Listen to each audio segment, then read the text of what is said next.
High, আসসালামু আলাইকুম। তো এটা আমার প্রথম মিনি ব্লগ, ভাবতেছি যে মিনি ব্লগ দিব। তো আমি আজকে গেছিলাম বাবা বাড়িতে। তো সেখানে আমাদের ছাদে ড্রাগনের গাছ আছে। তো সেখানে 3টি ফল লাল হয়েছিল আর হয়েছিল লেবু। সেই লেবুগুলো আমি নিয়ে এসেছি। আর ওখান থেকে নিয়ে এসেছিলাম আমি কাঁচা মিঠা আম। এই আমগুলো কাঁচায় খেতে অনেক মিষ্টি, একটুও টক লাগে না। আপনি কাঁচাই খেয়ে নিতে পারবেন, এত মিষ্টি হয়। তাও আবার একটু লবণ আর একটু ঝাল হইলে লবণ ঝাল করে খাইতে অনেক মজা লাগে। তারপর আমি চলে গেছিলাম ছাদে। দেখুন, ছাদে অনেক অন্ধকার।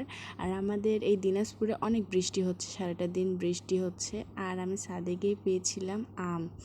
2টা আম পড়ে আছে, এইদিকে একটি দেখতেছি, এইদিকে আরেকটা পড়ছে। এই আমগুলো অনেক মিষ্টি আর অনেক সুস্বাদু হয়, এর ঘ্রাণটা অনেক ভালো লাগে আমার। আর এটি আমার শ্বশুরবাড়িতে ড্রাগনের গাছ। এখানে একটি ড্রাগন, এখানে 2টা, কেবল হচ্ছে আর কি। তো এই ছিল আমার মিনি ব্লগ। Thank you.